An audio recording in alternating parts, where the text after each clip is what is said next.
The highs are much higher than you can ever imagine and the lows are much lower than you can ever think of. ये बोला था the great Rakesh Jhunjhunwala ji ने, और बिल्कुल सही बात है कि नहीं। देखो, हम बहुत बार सोचते हैं कि हाई लग चुका है, अभी टूटेगा नहीं, मार्केट का टॉप बन चुका है, पर मार्केट और ऊपर जाती रहती है। एंड काफी बार हम सोचते हैं कि कोई पेनी स्टॉक है या कोई ऐसा स्टॉक है जो बहुत बीटन डाउन है, बहुत गिर चुका है कि यार ये इतना नीचे आ चुका है, इसको ले लो, और कितना ही लो जाएगा, हम उसको ले लेते हैं, वो और नीचे जाता रहता है। तो ये गलती हम सभी करते हैं, और इसलिए मैंने आज की वीडियो इस कोट से स्टार्ट करी, क्योंकि ये गलती ही है जो आज हम समझेंगे। You will understand this mistake today. क्या ये ऐसी कॉमन मिस्टेक है जो हम करते हैं कि हम हाईज को, मतलब टॉप्स को एंड बॉटम्स को प्रिडिक्ट करते रहते हैं, और हमेशा गलत ही प्रिडिक्ट करते हैं, बिकॉज कोई कर ही नहीं सकता है करेक्टली प्रिडिक्ट हर टाइम, राइट? तो करने की जरूरत ही नहीं है। एंड कैसे हम एक्चुअली सिंपल वे से वेल्थ क्रिएट कर सकते हैं, कैसे हम इन गलतियों को अवॉइड कर सकते हैं, let's understand that. So without further ado guys, let's start the video and let's start learning more. So as we discuss guys के ये गलती है जो हम सब करते हैं, एंड जो हमने कोट समझा राकेश झुंझुनवाला जी का, कि उन्होंने बोला था the highs are much higher than you can ever imagine and the lows are much lower than you can ever think of. जो हाई है वो आपकी इमेजिनेशन से परे है। कोई भी एक कंपाउंडिंग स्टोरी आती है, मतलब ऐसा कोई भी कंपनी में जो आप पैसा लगाओ या आपको नजर में आ जाए जो बहुत हाई ग्रोथ रेट पे कंपाउंड करे जा रही है हर साल, मानो कोई 20-25% पे ग्रो कर रही है हर साल कंपनी, और वो कंपाउंड हो रहा है आपका पैसा, that is known as a great compounding story. तो ऐसी ग्रेट कंपाउंडिंग स्टोरीज को ये लोग बेचते नहीं थे।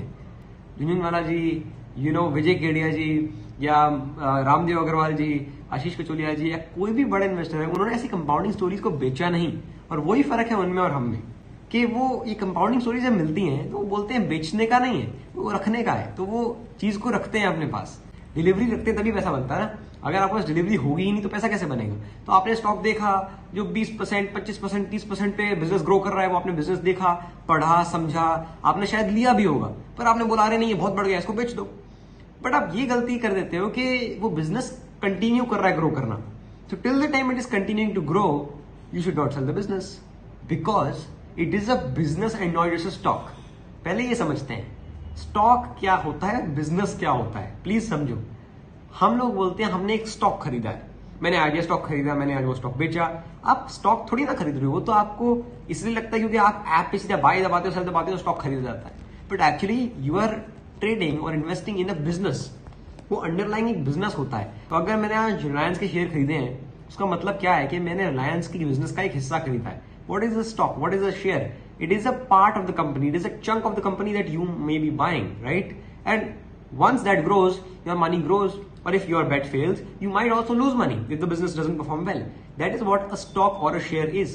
तो आप समझो, आप इसको ऐसे सोचोगे कि मैं आज खरीद लेता हूँ, कल बेच देता हूँ, आज यहाँ लेके वहां बेचता हूँ, ऊपर लेके नीचे बेचता हूँ, ऐसे करते रहोगे तो पैसा थोड़ी ना बनेगा, क्योंकि वो तो आप बस काइंड ऑफ गैम्बल कर रहे हो, मार्केट को ओवर प्रेडिक्ट कर रहे हो। इतना प्रेडिक्ट करने की जरूरत ही नहीं, क्योंकि क्या बिजनेस चेंज होते हैं हर दिन, हर घंटे? नहीं, राइट? स्टॉक चेंज होता है डेफिनेटली, क्योंकि बिकॉज ऑफ सप्लाई डिमांड वो चेंज होता है प्राइस, बट आपको हर प्राइस जानने की जरूरत नहीं है, एंड आपको हर टॉप और बॉटम प्रेडिक्ट करने की जरूरत नहीं है। प्लीज, ये बहुत बड़ी गलती है, बहुत बड़ी, और इस वजह से ही हम सब पैसे गंवाते हैं। तो एक बात तो हमने समझी कि ये बिजनेस है, बिजनेस की तरह देखो, और अगर बिजनेस कंटिन्यू कर रहा है ग्रो करना, जो भी आपने स्टॉक लिया है उसका जो बिजनेस है वो कंटिन्यू कर रहा है ग्रो करना, तो बेचने का मतलब ही नहीं है ना फिर तो। डेफिनेटली अगर आपको पैसा चाहिए, ठीक है, यू माइट सेल, या अगर आपको प्रॉफिट बुक करना है, ठीक है, you might sell, you do not have any further vision in that stock, you might sell. But अगर आपके पास कोई बेटर इन्वेस्टमेंट उससे नहीं है, ना आपको घर पे पैसा चाहिए, तो क्या जरूरत है बेचने की? बस जस्ट बिकॉज आपको अपने इंस्टेंट ग्रेटिफिकेशन कहते हैं ना, उसको सेटिस्फाई करना है कि मैं बेच के प्रॉफिट आ जाएगा मेरा। पर फायदा क्या होगा जब वो चीज और ऊपर जानी है? तो डेफिनेटली सिंगल लाइन में नहीं जाएगी, स्ट्रेट लाइन में नहीं जाएगी, ऊपर नीचे होते रहेंगे stocks. But at the and अगर चीज ने अच्छा परफॉर्म करना है तो उसको रखो, ऐसी कंपाउंडिंग स्टोरीज को मत बेचो। इसलिए बोलते हैं the highs are much higher than you can ever imagine. एक बुल मार्केट आती है, किसी लोगों के पास जो कंपाउंडिंग स्टोरीज पड़ी होती हैं, वो ऐसा कंपाउंड करती हैं कि उन्होंने खुद नहीं सोचा होता कि ये रिजल्ट मिलेगा हमें, उन्होंने खुद उतना विजन होता ही नहीं है।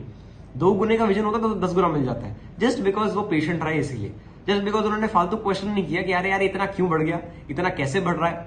कुछ ना कुछ डेवलपमेंट है जो उसको बढ़ा रहा है। आपको ये बात समझनी है, भाव भगवान से कहते हैं ना, तो भाव आपको हमेशा सब कुछ बताता है। जो स्क्रीन है, screen is always telling you something if you try to understand it well. तो भाव जो है या प्राइस जो है स्टॉक का, वो कुछ ना कुछ बताता है। क्योंकि अगर वो ऊपर जा रहा है तो किसी कारण की वजह से जा रहा है, नहीं अगर नीचे जा रहा है तो किसी और कारण की वजह से नीचे आ रहा है। अब ये भी समझते हैं कि क्यों एक स्टॉक का प्राइस ऊपर नीचे जाता है, बहुत लोगों को नहीं पता। बहुत लोग एक्चुअली रैंडमली सोचते हैं कि ऊपर चले गया, रैंडमली सोचते नीचे आ गया, और कहीं से भी कुछ भी कनेक्शन बनाना शुरू कर देते हैं कि आज उसकी न्यूज आ गई इसलिए हो गया, आज वहां पे दिक्कत आ गई इसलिए हो गया। बट ऐसे नहीं होता है। एक्चुअली में रीजन क्या है? एट द एंड रीजन तो बाइंग सेलिंग है, राइट। जब डिमांड सप्लाई से ज्यादा हो जाए, मतलब बढ़ रहा है स्टॉक, सप्लाई डिमांड से ज्यादा होता है, घट रहा है स्टॉक। पर ऐसा क्यों होता है? ऑफ कोर्स बहुत सारे रीजन होते हैं, एक नहीं। एक तो होता है आपका टेक्निकल रीजन। ट्रेडर लोग जो है, ट्रेडर्स जो होते हैं, जो शॉर्ट टर्म ट्रेड करते हैं, वो चार्ट्स देख के ट्रेड करते हैं कि यार ब्रेकआउट आ गया फिर उसको ले लो। तो probably after a certain level, if there is a breakout or if there is some bullish move that is expected, a lot of traders will jump in at that level, right? Which means that all the buyers jumping in at that level, pushing the price furthermore higher. तो क्या हो रहा है कि जितने buyer थे उससे extra buyer आ गए, तो सेलर अगर मानो उतनी है, बायर एक्स्ट्रा हो गए, डिमांड बढ़ गई ना, और वो स्टॉक बढ़ेगा ही बढ़ेगा। तो ऊपर के दाम पे भी लोग खरीदने को रेडी हैं। क्यों? क्योंकि उनकी कोई स्टडी थी कि हाँ यार ये लेवल टूटा, इसके ऊपर स्ट्रेंथ आएगी, ये ब्रेकआउट आ गया या जो भी हो गया XYZ। तो पर अगर लोगों ने खरीदा, एक्स्ट्रा लोगों ने खरीदा, of course that will take the stock price up, right?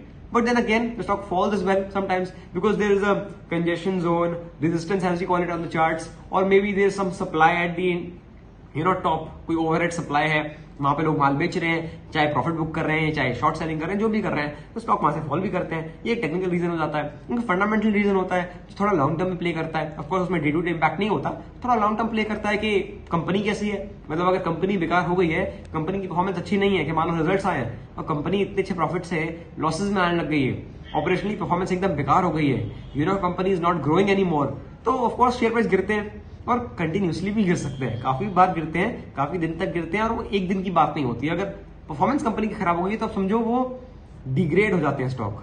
मतलब वो स्टॉक क्या है, again it's a part of the business, no. तो अगर बिजनेस ही अच्छा नहीं रहा तो स्टॉक का अच्छा रहेगा। मतलब आप समझो कि अगर आप बोलोगे कि एक दिन गिर गया तो हो गया, अब वो कल फिर ले लें उसको, बट वो बिजनेस ही बेकार हो गया है। If the business is not growing any more, if it's loss making business ना हो, पहले प्रॉफिट कमाती थी company, due to some reason operationally company perform अच्छा नहीं कर रही है, just not for 1 quarter, but let's say 3 consecutive quarter से कंपनी अच्छा परफॉर्म नहीं कर रही है, पहले की जो ग्रोथ थी सब खत्म, डी ग्रो कर रही है, ग्रोथ तो छोड़ो, ग्रोथ कम हो रही है उसकी, है ना, एंड प्रॉफिट सारे खत्म हो रहे हैं, लॉसेज में आ रही कंपनी, तो of course it's not a good sign, no, it's not a good sign कि लॉसेज में आ रही है, ग्रो नहीं कर रही है, डी ग्रोथ है।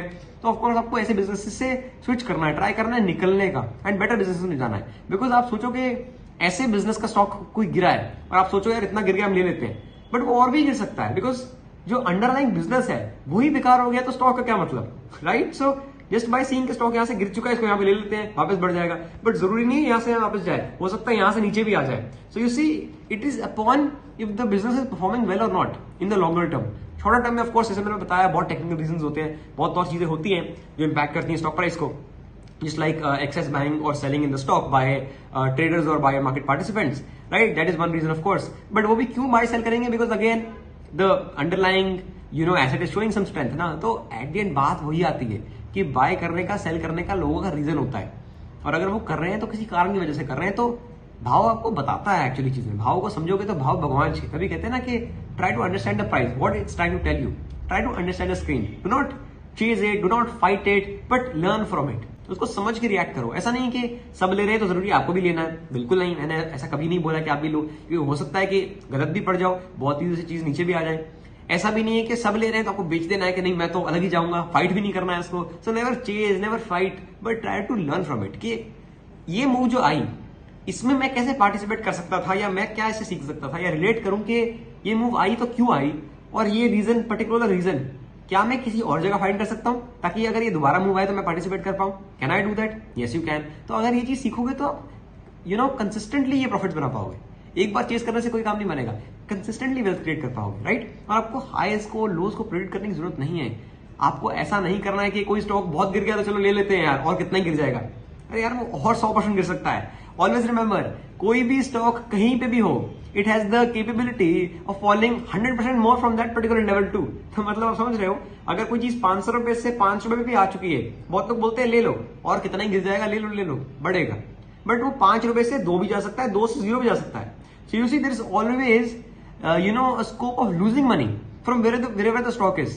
Even if it's fallen 90% already, it can fall 90% more from that particular price. So you see, ऐसा नहीं है कि कोई लो लोएस्ट होता है या कोई हाई हाईएस्ट होता है. इसीलिए मैंने एक कोट से वीडियो स्टार्ट करी थी, क्योंकि पूरी वीडियो उसके ऊपर है.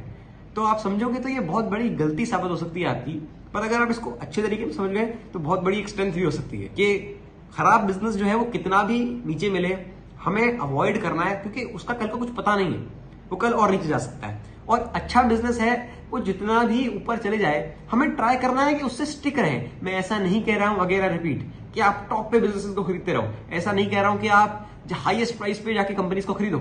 Of course that doesn't make sense, but what I am trying to say is hold on to your winners, cut your losers, hold on to your winners, let your winners swell, let them fly and cut your losers short.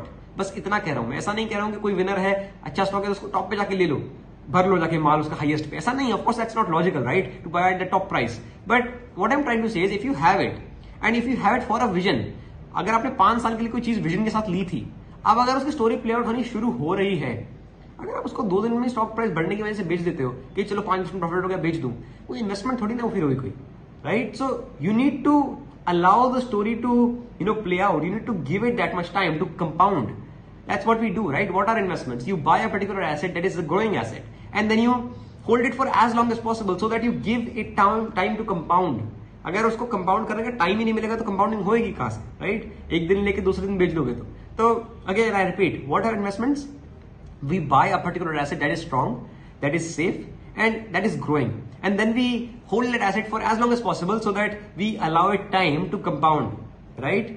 ऐसा asset पकड़ना है जो growing है, जो strong है, secure है, और उसको हम टाइम देना है हमने, ताकि वो कंपाउंड होते चले जाए.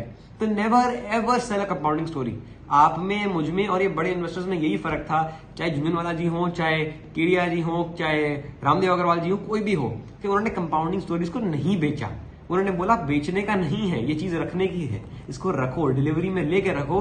उन्होंने एक स्टॉक को 20-20 साल रखा और उनका फॉर्च्यून्स बन गए एक स्टॉक से, क्योंकि उन्होंने स्टॉक को स्टॉक की तरह नहीं देखा, उन्होंने स्टॉक को बिजनेस की तरह देखा. हम स्टॉक को स्टॉक की तरह देखते हैं, हम सोचते हैं ये स्टॉक ले लो, ये स्टॉक बेच दो, ऊपर बेचो, नीचे खरीदो, हम यही करते रहते हैं. But at the end if you look at it as a business, you can do wonders. The business does wonders, you can do wonders too. As simple as that. So find a business that is growing and stick on to it till the time it is continuing to grow. जब तक उसकी growth खत्म नहीं होती है, आप रुकिए, थमिए, wait कीजिए. तो again, hold on to your winners, cut down to your losers. Simple is that. That's the rule of trading or investing, whatever it is. Markets का यही रूल है. बस अगर आप ये समझ गए तो आप सब कुछ समझ गए. I think the video is now getting too long, and I think I've explained what I wanted to explain. तो I hope you enjoyed the video. आपको मजा आया होगा, आपने कुछ सीखा होगा, कुछ ना कुछ नया में भी ऑब्जर्व किया होगा कि क्या मार्केट में लर्निंग रह सकती है. And I hope you will apply this thing in the markets too. So I hope you do well, and do drop a like, do drop your feedback in the comments, because now I am getting active on YouTube. थोड़ा try करके please support करो, because I really want this channel to grow as well. Long form content भी हम अच्छा करें, I really want that. And definitely you also can follow me on Instagram where I'm much more active, because short form content में तो हम बहुत ही activity से post करते हैं. So KSOD1 is my handle there. I'll see you guys on Instagram as well as here, of course, and I hope you guys do very well. Thank you so much for watching. I'll see you soon.